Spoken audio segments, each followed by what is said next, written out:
Good morning, everyone, and welcome to today's edition of Coffee Talk.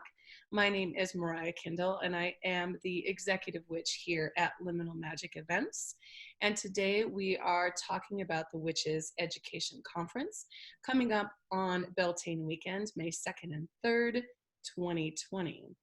Our guest today is somebody I'm very excited to talk to. Her name is Fredericka Turner. She is she was raised in the tradition of conjure and has been doing this all of her life. She belongs to an international practitioners of holistic medicine and a certified Reiki master. So Frederica has a lot that she is going to be talking to us about at the Witches Education Conference. Thank you, Frederica, for being here with us today. Thank you for having me. I'm so excited. This is going to be so much fun. Before we get started, or as we get started, why don't you tell us a little bit about who you are, your tradition or traditions, and how long you have been on this path? Well, I was raised in the tradition of conjure. I do hoodoo, and I am a VooDoo Mambo. I have always been that way, even before I knew what hoodoo was, when we incorporated some of the traditions of the South that I just thought of as things people do, such as not touching your feet with a broom, those kind of little things, is actually hoodoo. And as I grew, I became more a part of our hoodoo/voodoo family and kind of ascended the ranks to Mambo now. And a Mambo is kind of like, this is really a misnomer, but a Mambo is kind of a voodoo priestess is the best way to put it. So now I have my own voodoo family and have a little, witches might call a coven, but we call a family. And so it's been a whole life thing all my life. I did leave for a couple of years because I think everybody might do this. You wonder about your path and wonder if you're doing the right thing. And when I left, I found out, yes, I should be back in the family. And that's what I did. That is great. Can you tell us a little bit about maybe some of the similarities and the differences between what we might consider modern traditional witchcraft and the hoodoo and voodoo tradition? Uh, Hoodoo is really based in simplicity. I've noticed when I've met other practitioners of witchcraft, um, they there are often chants used, a lot of tools, but since hoodoo came from the enslaved people of the South, they didn't have all that. They couldn't read, didn't know rhymes or chants, and didn't have a lot of traditional tools. So hoodoo is very, very simple. It's broken down to the simplest of ingredients: dirt, sticks, herbs that you can gather in your yard, and intent. And intent is very important in witchcraft as well, but intent is extremely important in hoodoo because in many cases that's all people had. I think witchcraft is probably a little more, for lack of a better word, there's a sophistication to it that isn't in hoodoo. Hoodoo always leans toward the simplest. Yeah, and I encourage everybody who is going to follow a hoodoo path, think simply, no complications, simple. Yes, and also in hoodoo, we don't have gods, and I think witches often do. Voodoo, we have gods. There's a difference between the two, which I am excited to explain at this conference, because people mix them up, but no gods in hoodoo. So yeah, that's a difference as well. It sounds very similar to what I consider kind of a practitioners of the old ways, where Yes. it really is just what you have on hand and Right. your intention. And there are a lot of practitioners that I have over the course of my curated path that don't work with gods or guides or ancestors. And it really is just the simple, basic, foundational pulling of magic, pulling of energies from yourself. So, Right, right. And that's why in our path, shadow work is often extremely important because you have to know you to be able to pull any kind of magic from you.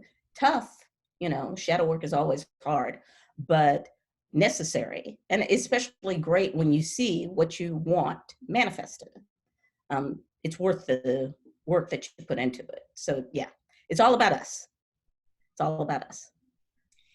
one of the things I think you and I were talking about earlier that is so exciting for people is to actually get to meet you and listen to you speak, because your path is a little, it's much more of an oral tradition than Right. what we are maybe used to. And there are a lot of people very excited to hear from you.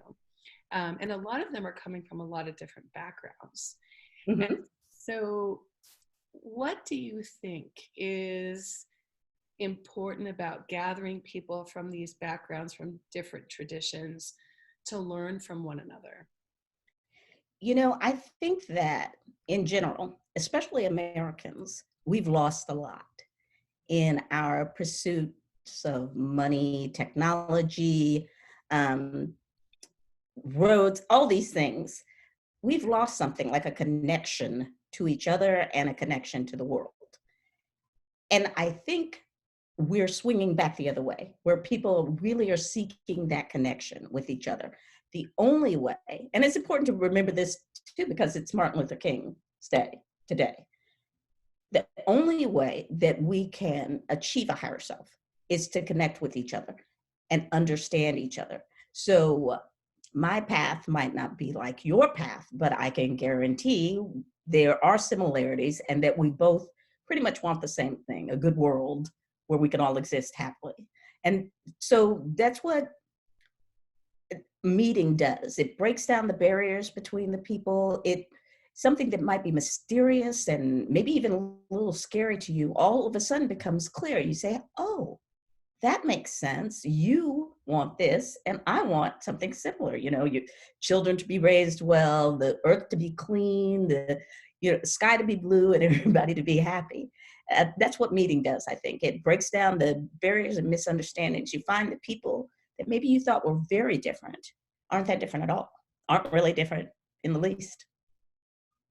One of the things I've enjoyed the most about putting this conference together is Mm-hmm. this diversity of thought and tradition, and really understanding that there is a fundamental, almost, at our roots, at our core, we are very, very similar. Right. And regardless of our tradition, we are approaching things differently, and that diversity creates some dynamic relationships and interactions. Right. What do you think about the diversity of this conference? I'm really, really looking forward to meeting practitioners across the spectrum of learning and practices. I We can't stay only with people that do the same thing that we do. We will not learn. Diversity is absolutely necessary to learn. And I found that the more practitioners I meet of other practices, the more I learn about my own. I see things through even sometimes a historical perspective. When you know what's happened, what was happening in America and what was happening in Ireland and maybe what was happening in Russia, all at the same time, then you see the similarities across the board. You see how much we're alike. Diversity is, it may be one of the keystones, the cornerstones to joining us together across the globe, no matter what we practice, even from Christianity to hoodoo to Wicca, whatever it is, recognizing the sameness and the differences. It's important. There's, I think, a recognition and a respect for the sameness and the differences. Right. And that's super exciting to me Yes, it is. about this conference. Yes. So talk to us a little bit about what you are going to be teaching at the conference. Well, there are a lot of misconceptions about hoodoo and voodoo. And it's understandable. It's not exactly one of the big three, is it? Um, and people don't know about it. And mostly what you do know is from Hollywood movies, perhaps. And we all know that, uh, I guess Hollywood does its best, but extremely inaccurate in portrayals. I have found that, to my sadness, that people are sometimes afraid. I live in New Orleans, as you know, and sometimes people are afraid even to visit because they think they're going to get voodooed or whatever. And it's such a silly misconception, but they don't know. They see it on movies and seems scary and all sorts of dark things happen. I want to teach people what a practitioner is really like. I'm simple, a simple person, and I want them to meet someone who isn't necessarily scary and who can tell them exactly the roots and the history and why it's important to acknowledge and respect the practice. So that's what I'm looking forward to, shedding all those misconceptions, just getting them out of the way so that people can walk away and say, I didn't know that about voodoo. I thought voodoo dolls were a big thing and voodoo dolls aren't a big thing at all, that kind of thing, which is true. Voodoo dolls are not a big thing. As a matter of fact, they're not even called voodoo dolls, but I'm pre-teaching now. So I'll save that for the conference. Well, I mean, part of the series here is a little bit of pre-teaching, right? Yeah, I can't help myself. I teach. That's what I do. And yes, voodoo dolls are not a thing. Well, they are a thing, but not like people think. Yeah. I'm familiar with that concept. Yes, yeah, based in, here I go. It's based in a European puppet magic, where, sympathetic magic is what it's called, where an object, well, of course of course but where an object takes on the qualities and characteristics of an object that you want to influence. In voodoo, um, puppets or voodoo dolls are used mostly for health purposes, not for sticking little pins in and hurting people, but for helping to heal. So, yeah, and that's a misconception. People think we have all these dolls around. No, not too many. Maybe a couple. I was a little waiting for that. Yes, of course. Everybody always does. It's just the truth. So you are, and I'm so excited that you are coming all the way from New Orleans to join us in Seattle to teach. The audience again is looking very forward to meeting you and hearing from you, attending your classes. You've mentioned a couple of things that you're really looking forward to about participating in the conference, but what are some of the things you might be looking forward to as an attendee? That's an excellent question. I am, I, I like knowledge. I love to learn. And when you start teaching, one of the things that you find is how little you know.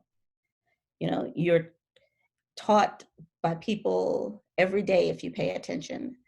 This is going to be an amazing opportunity for anybody who's attending to see and feel and experience and interact with people from all over who practice completely differently than you do or than you've heard of.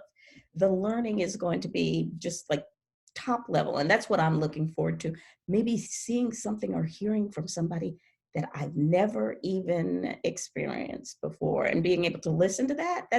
It's such a grand opportunity. How often does this happen? Because it's easy to maybe go to one practitioner in your city that you know of, but that's just one thing. Here we have people who are doing this, people who do that, people who are doing a variety of things. You could talk to them all at the same time. It's like, yeah, it's like magic heaven, and I'm really looking forward to that. So one of the things as I've been kind of for a long time, I talked a little bit before about not participating in social media, not participating in online groups or covens or families. And then as I transitioned into working online, and I did notice that there's a significant impact that we can have in the online world. You and I got to meet, for instance, and have develop a really cool relationship, right? And Right. we get to work with groups that we wouldn't have been able to work with before. But I do think that there is an incredible value in being together in person, in a Absolutely. large group. Talk to us a little bit about how you feel about that. Well, when I started in my groups, I was hesitant because I honestly do not think, or did not think, that you could learn much online. Most practices are hands-on, and I like to be with people so that I can see that they're absorbing information or that they're doing the right thing. Um, I softened my stance on that a little bit, and because of course now we're able to reach people in Australia, we're able to reach people across the globe, just everywhere. But I still believe that nothing is as important, as impactful as the human connection. So if you get that opportunity to stand next to a teacher, a practitioner, a shaman, or whoever, and um, talk to them, it's just completely different. There's it's a completely different thing. It's so important and so spiritual. I would urge anybody who was able to go to the conference, if you are able, if you're in the city, or if you have time or something, go, because you're going to get to experience something perhaps that you will never be able to experience, certainly not locally, wherever you are. There's not going to be a conference of different people coming together like that. So yeah, if you can meet practitioners, it's an awesome thing. The curating of information for me is Mhm. something that is incredibly exciting about this. And we gather bits of information from different traditions and different paths and incorporate them into our own a lot of times. Yes. I like what you said about getting to know another tradition really helps you understand your own better. Right. And I think it helps create a bigger and broader community of practitioners where Yes. we get to have a different type of relationship because we are learning from one another. Exactly. Exactly. And you get to experience an authenticity, perhaps, that you would not. Unfortunately, on the internet, it is possible to run into people who maybe don't have the best intentions. When you're at a conference, such as the one you're putting on, that's not really a thing. Everybody there is going to be an authentic practitioner. They're going to be able to answer questions. They're going to be able to um, lead you in the directions you want to go in terms of education. And if they can't, someone can. There's someone there who can tell you what you need to know. And also, when you study, for instance, the study of hoodoo, there are hundreds of thousands of hoodoo spells, and some of them are not necessary for today, and you don't necessarily have to comb through that because you're talking to someone who can tell you, look, we don't need this invisibility spell. This is not something we do in the present day, and that's something that you can skip over and move on to this. You just get to be handheld in person. That's a good thing. Yeah. Yeah, I like that. I like that a lot. And I really love this. It feels very earthy to me. Like it's very grounded in reality to me. Like, Right. you know, I Yeah. When I do shamanic healing, I and people never know when they come in the door and they sit in a circle. you can tell they're a little nervous, they're laughing and stuff. They don't know how they will be affected because they haven't been in that situation before. And I think that's the same with the conference, is that you aren't aware how connected you're going to be, how it's going to be a different kind of experience. It's not just going to be like reading on your computer screen about healing. It's going to be the real deal. You'll be there. You'll be surrounded by lots of different people. It's going to be great. I'm really looking forward to it. I'm really pumped. I like that you're really pumped. I really, really am. I'm so excited. I'm excitable. And I love this. I love the creation of community in this way. And I think whether you're from Seattle or other parts of the Pacific Northwest, or Eastern Canada or Louisiana, this broadening of this community will have a larger impact on the broader community. Right. So I love this creation. I love what we've done here.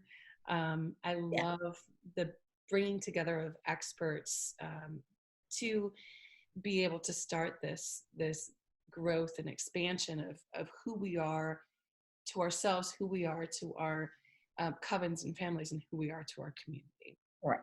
Uh, Unfortunately, a lot of people who practice alone and may feel lonely. This is an opportunity to see other people that are like you, that there's kind of an idea that maybe if you practice something that's non-traditional, then you're alone and doing stuff by yourself and trying to learn stuff by yourself. But that's not the case. There are thousands of us. There's so many of us that it's not non-traditional. We're more traditional because we're older. Our practices are old. So you will meet other people at the conference who are like you. You'll be like, hey, this person practices the same way I do. Maybe they can give me some tips. Maybe I can give them some tips. And you'll find that there are other people right there in your area who you can chill with, hang with, have coffee with after, who can talk and relate to some of your experiences. That's an amazing thing. Community is always amazing.